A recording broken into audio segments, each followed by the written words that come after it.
Hi, ladies and gentlemen. Terry Martin. I'm joined once again with Jeff Berkowitz in Chicago with Public Affairs TV. Jeff, it's been a couple of weeks since we've been together because you've been doing some interviews. We're going to see some clips from some of those things. But the news right now, I think, going on in Chicago is a national story. It's about the crime in Chicago. It's about President Trump trying to have his ICE people come in and arrest some of those who have come into the country illegally. And that's something that the governor and apparently a number of people in government in Chicago don't want to have any part of.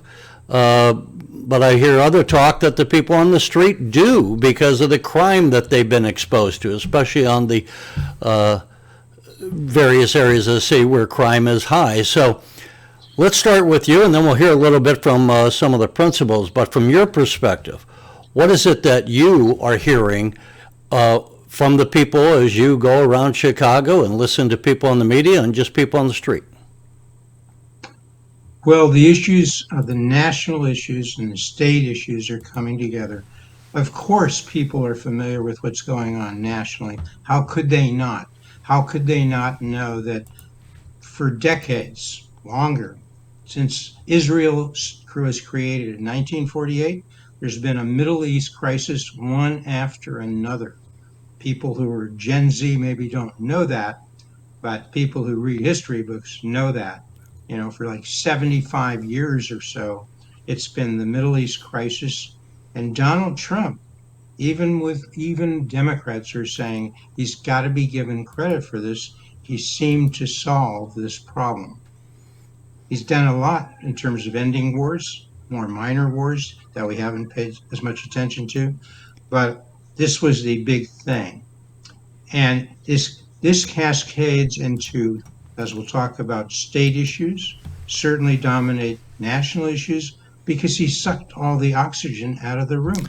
Well, yeah, and you're referring to, which I didn't mention, but you're referring to just earlier in the week, about a week ago maybe, Trump got 20 Israeli hostages released, and got signed agreements with all these different nations saying that they're going to be supporting this agreement that to get Hamas out of Gaza, right? A big success. And as you say, what implications, and I want to say that today in the White House, Trump is meeting now with Zelensky working on the Ukraine war. And yes, that has raised Trump's stature, I would say, around the world. But to your point, I just wanted to fill in as we're taping this on the 17th, what's happening. Go ahead. So yes, it's in Trump's eyes, and many of the people sort of working on this around him, this is the beginning of the end of the war between Hamas and Israel, or you could say the conflict involving the Palestinians and Israel. However you want to say it, this is the beginning, in their view, of the end. Now, it's just the beginning because it was a 20-point or so peace agreement. And this was, you mentioned the hostages being freed. Yes, that was number one. And just put in context, people tend to forget.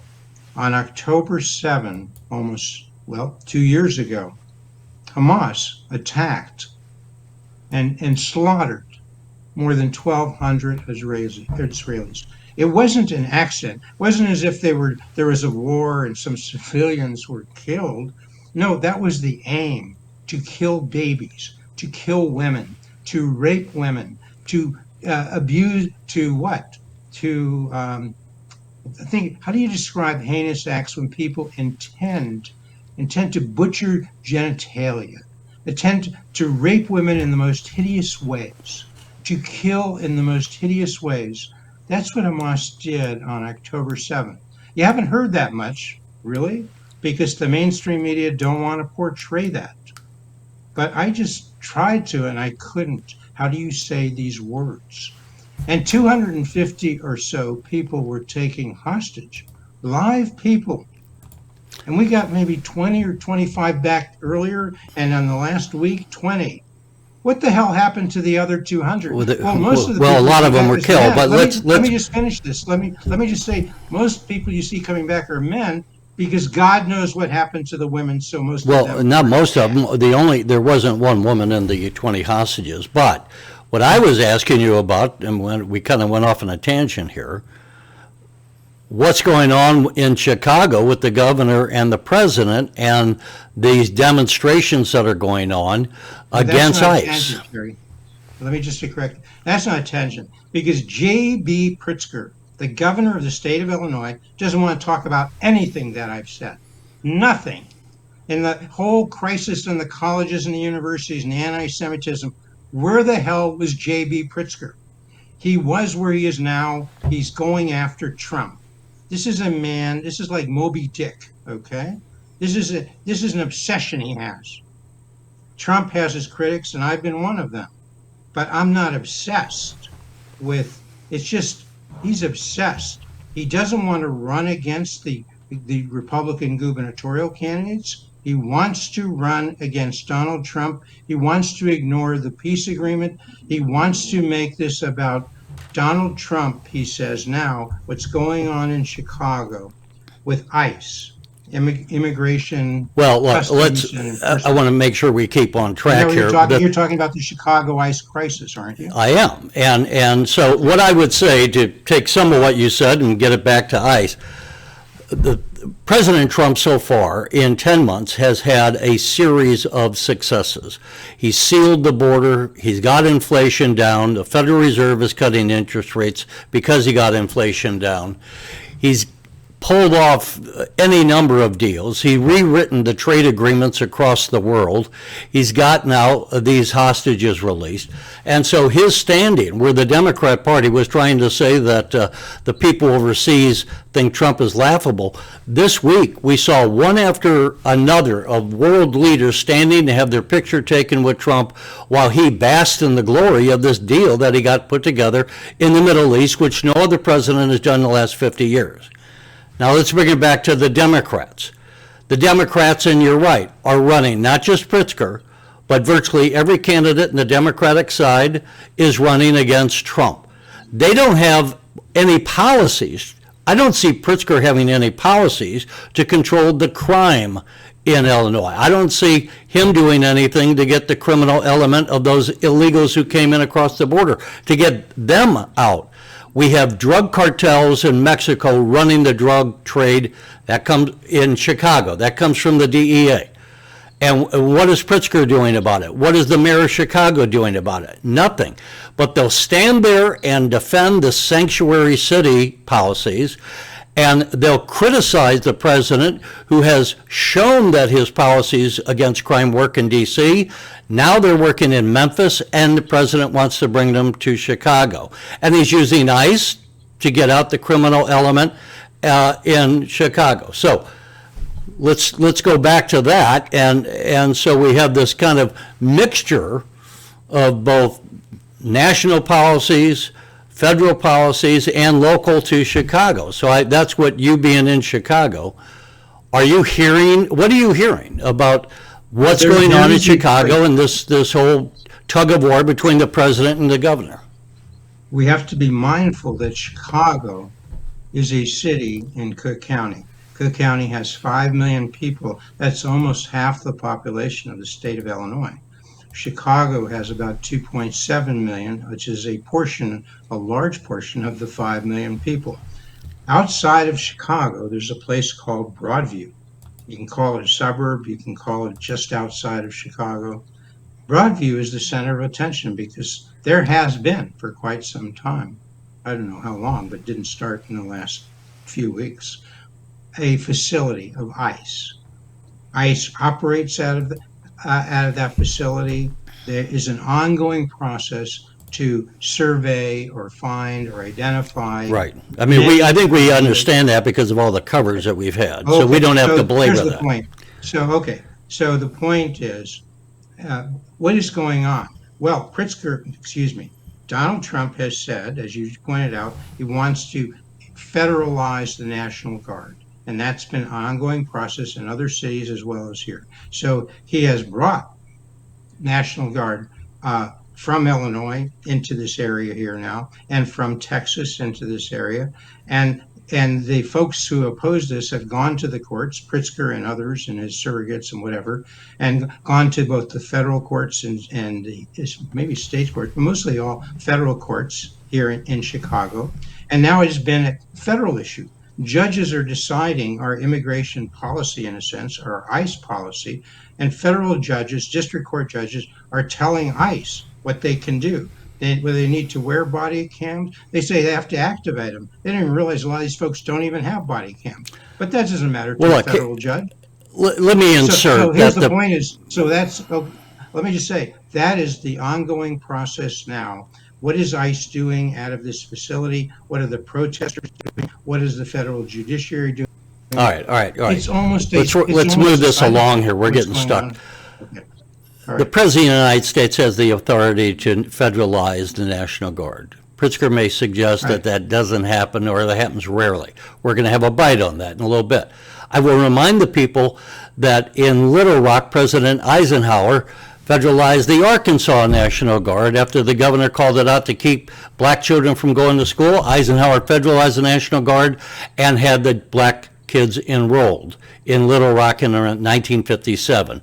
Lyndon Johnson called out the National Guard in Watts in 1965. President Kennedy did so in the Civil Rights Act. So we have had any number of examples over the years where the National Guard has been called out by the president in various states around the country. This is not unheard of. But let's hear from Governor Pritzker, because he takes on some of this issue and he appeared with some military people this week in a press conference. Let's hear what the governor had to say. But now, in 2025, President Trump says he wants to go to war with Chicago, use it and our people as a training ground, and is sending military troops against the wishes of its people in order to punish his political opponents. One of these instances is not like the others. And to Stephen Miller, who is pulling the strings for Donald Trump, Illinois is not a place you can conquer, and our people are not your subjects. All because Donald Trump wants to punish people who didn't vote for him, and to threaten his political opponents, and to carry out his agenda of chaos to justify his actions.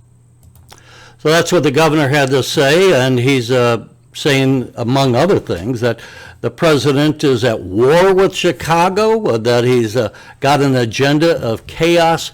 Jeff, that's the kind of language I think is pretty extreme for a governor to say. I don't know that anyone believes that the president of the United States agenda is to go war with Chicago or to purposely have chaos.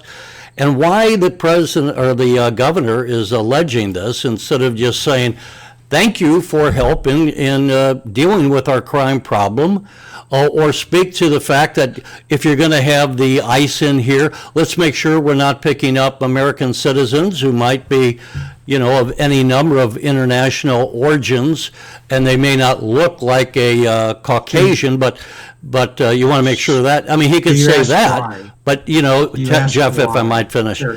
you might say those things, but to say that the president is at war with Chicago and to use this hyper-partisan language, to me, is uncalled for on the governor's, by the governor. All right, so what do you have to say? Well, the reason why he's doing that, Terry, he doesn't want to talk about his record for the last 7 years in Illinois. He doesn't want to talk about crime. Yes, it's gotten better, but not because of him, because nationally it's gotten better, but it's still not good. He doesn't want to talk about the schools around the state of Illinois, where 40%, only 40% at best, maybe a third read at grade level. The rest, 66 to 60% to two-thirds don't read at grade level. He doesn't want to talk about the highest taxes in the country, highest property taxes in the country. But that job growth in Illinois is lower than the surrounding states, and there's been very little of it. Or that we have the highest property taxes in the nation. And he's not doing anything to bring those down. Jeff, before we do, I want to move before we lose contact. Jeff, if I might. I want to get President Trump in here, and then we can talk about both of those. Chicago's very interesting. So I watched Pritzker get up and say, we don't need help, we're safe. But 2 weeks ago, they had 6 people murdered, and they had 24 people hit by bullets. Last week was 7 people, 24 people hit, and 7 died. And then over the last 2 days, that was the crown jewel. They had, I guess, 9 killed, 9 or 10 killed, and 50 hit with bullets. And you have this governor get up, who's a terrible governor. Probably he and Gavin Newsom would be probably the 2 worst and most naive. They're naive. Either they're naive or they're very untruthful. And he'll say, we don't want any protection. So in the last 3 weeks, he's lost almost 20 people killed. There's no place in the world. You can go to Afghanistan, you can go to places that you would think of. They don't even come close to this. Chicago is a hellhole. So there you go, sharp divisions between the president and the governor. And Jeff, what I want to know is, in your estimation, will Pritzker, who everyone thinks is going to be running for president, has he hurt himself with this extreme language, this hyper-partisan language he's using, or is he going to help himself because so many in the Democratic Party just can't stand President Trump? Look, he's going to help himself nationally because, as you know, the Democratic Party is gone woke, progressive left. He's running in the Democratic primary currently for the nomination to be president of the United States, the Democratic Party nomination. So he's not hurting himself by going far, far left. He might hurt himself in the general election were he to be the Democratic Party's candidate. He may be hurting himself in Illinois because he's not dealing with any of the issues he should as governor. So he may be in a position where he wants to be the Democratic Party nominee for presidency, where he can't even win in 2026, the gubernatorial election. How's that? So when you say, has he hurt himself? I would say that he has hurt himself nationally. I think he's helped himself maybe towards getting the nomination because the Democratic Party has moved so far to the left. One of the few people in the Democrat Party right now who a lot of people say is talking common sense is Senator Fetterman, who is one of the few Democrats in the Senate who is voting to reopen the government. And we haven't talked about the government shutdown, which is ongoing now. But Fetterman, King, who is technically an independent, those are very few of the Democrats, and the government now remains shut down. But with this hyper-partisanship that Pritzker is saying, maybe it will help him get the nomination. But I think a lot of people who have never heard of him before kind of think it just doesn't ring true when you say that President Trump is wanting to go to war with Chicago. Right. Again, it doesn't hurt him, as you say, in the primary. It would hurt him if he were the nominee of the party in the general election, because the Democratic Party and the blue states are not the entirety of the United States. And a person running in the general election, it may be 7, 10 key swing states, but remember, the Democrats lost all of the key swing states last time around, not by a lot, but it doesn't count that they were close. What counts is they lost all the places where there was competition, the Democrats lost. That should be topmost in their mind. It's not. The party's asking, well, what do we do wrong? The Democratic Party has not answered that question, certainly not accurately. Another slam, as I was alluding to before, the Democratic Party is their main policy is orange man bad. We run against Trump. We don't like Trump.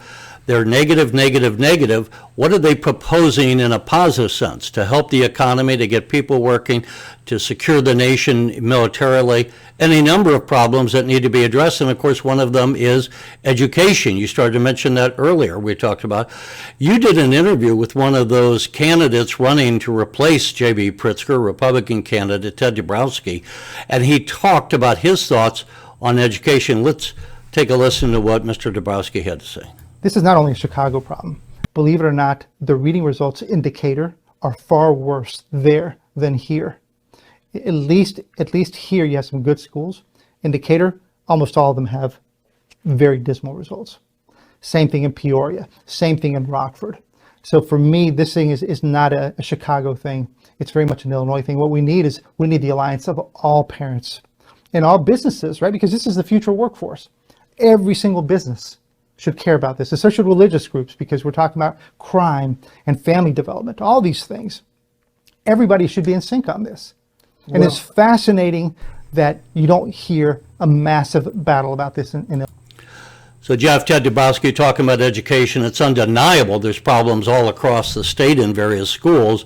You interviewed him, that was from a while back, but as he runs, is education and the other candidates for the Republican Party running for the governorship, is education going to be one of the big issues? Is that a winning issue for Republicans? And if not, what would be? Well, it will be, and it will be discussed in the Republican Party, and it is being discussed currently in the Republican primary. I think I misspoke. In the Republican primary. And so the point is those clips, that was from exactly 1 year ago. That wasn't a candidate coming in and say, okay, let me create myself and who I am and so forth. That's Ted Dabrowski a year ago. He was not running for governor then. He was a researcher pointing out important things on that show. He started out with what's wrong with CPS, and we ended up talking about what's wrong with Illinois public schools. And now he's talking about it because he's facing in the Republican primary for governor. His main opponent at this point, and will be most likely through the next 5 months of that primary that ends on March 17, Aaron Del Mar and Darren Bailey. And I said it in reverse order because I just saw those two people speak when they were at an event here with North Shore Republican women just a few days ago. Yeah, Darren Bailey came up from downstate. Aaron Del Mar, who resides in Cook County, was there. But Aaron Del Mar took the lead. If you were there as I was, and there are only about 25 people, it's kind of interesting, 25 people at this event, and they were here talking. And in any case, Aaron Del Mar is going to be the guy running. Now, Bailey may have said, well, that's because he's north, that is, he's Cook County, and that's his base, whatever it is. And Bailey says, I'm south of I-80, Aaron's north of I-80. But the point is, even Darren is running Aaron Del Mar. He's dynamic. He's got his critics. He's got problems. But when you say he's dynamic, which one of them is dynamic? Aaron Del Mar. Aaron Del Mar said, it's on tape just a few months ago, well, actually before August, when Aaron thought he was running for governor, not as light gov, he said Darren Bailey is a terrible candidate.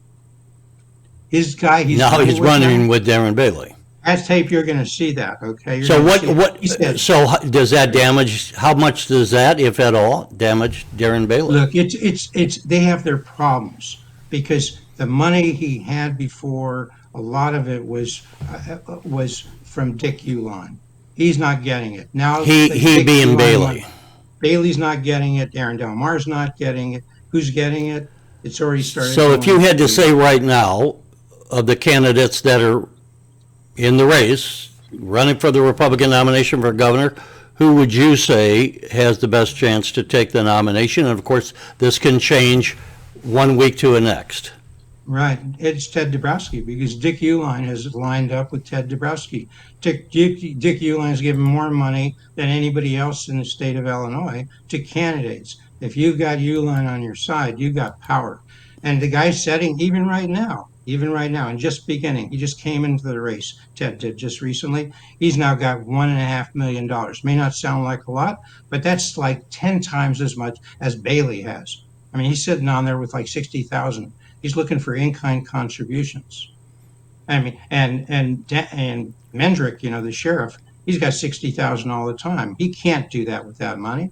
And just yesterday or the other day, a new candidate came in by the name of Rick Heidner with Chrissy. What do you have on his background, if anything? Well, we don't know much about him. I just looked, on AM. What do you find? He's 65 years old. He's a gaming guy. He's tightly involved in politics, but gaming is very much a regulated activity by Democrats and Republicans. So he's giving money to Democrats and Republicans, and his is like a candidate, not really known much, maybe sort of grassroots. So we don't know much. I could speculate. Well, why is a gaming guy and a real estate guy, and a real estate, he's one and the same. He's a gaming guy, real estate guy, said to have a net worth of about $100 million. Not tremendous by current standards, but it's something. Why is he running for governor? Let me offer, I would agree with you that I think Ted Dabrowski, given the field that we have, is probably the odds-on favorite. He's been endorsed not only by Dick Uihlein, he's been endorsed by Jeannie Ives recently, Jeannie being a conservative who almost defeated Rauner when he ran for re-election. And Ted has, as you and I know, an enormous background in knowing the issues as the president of WirePoints. And we have used in our many shows across the years information from WirePoints. So Ted is firmly grasping the issues. Now, he's also from the Chicagoland area. And I think that was one of the big problems with Bailey last time, that he just didn't fit in where the preponderance of Illinois voters are, which is in Chicago and the Chicago suburbs. He was so far south. He has a twang from being far south. And I just think that was kind of a cancer to his candidacy, trying to get the votes out of Chicago. That doesn't impact Ted Dabrowski. And one last thing, Ted being Polish, you got how many Polish voters in the Chicagoland area that if they vote for Ted, I mean, he'll be the nominee. Well, here's the challenge. Here's the challenge for Ted. I know him well, but I don't know the answer. I know he's raised $1.5 million. Some of the people, some of the pundits are saying 1.5 is good, but Bailey has all this residual name recognition. So what Ted needs is 6 million. Can he get that? Can he do that in the primary? I think he can, because the people he's got are people who give money. Uihlein gives money. 6 million is nothing, okay, to him. I mean, really? And Jim Perry, he's one of the main people giving money, and he's leading a group of donors behind Ted. He gives money. Let me insert on this issue when you say Bailey. Well, let me just say, on the issue of Bailey, I don't know how much of his residual name recognition carries a negative connotation. He didn't do well running against Pritzker. It's not like he almost beat Pritzker. So I think the name recognition on Bailey could be a negative factor. All right, go ahead. Well, yeah, because he's known now as a two-time loser. He lost to, and we'll like to we'll give it a fair chance if we can to talk to Darren, talk to Aaron Delmar. But he is known in south of I-80 as a two-time loser. He lost by 13 points. That's a big margin. 13 points to J.B. Pritzker, who really hadn't done well up to 2022 and hasn't done well since. And he then went ahead and took on Mike Boss, who's very popular south of I-80, and he lost. A congressman running for Congress in that case. Right. And Bailey lost to Mike Boss to that. So that's when you say a two-time loser. He's lost his last 2 elections. He's on a losing streak now. Ted's on a winning streak. The key issues he's researched and he knows: crime, schools, right, taxes, jobs. That's what he's talking about. And really at this session that I described, when Aaron Delmar was there, and well, we got about 30 seconds here, so I mean, let's. Well, the point is they were doing an imitation. They were flattering Ted by imitating him. They were talking about the same things Ted talks about, school choice. So do people want the guy who did all the research and knows this stuff, or do they want somebody copying him? I've interviewed Ted before. You've interviewed Ted before. I've interviewed Darren Bailey and most of the other people, not the new guy in. We'll put them on. We'll get more of them. It's not like we're crowning Ted. We're just telling the viewers here what we think based upon what we know about having covered these races. But for now, Jeff, let's take this off, and we'll keep the people informed, and we'll run more bites from interviews we do as we go forward. I'll give you the last word. You got about 20 seconds. 5 months left to the primary. This is going to be exciting.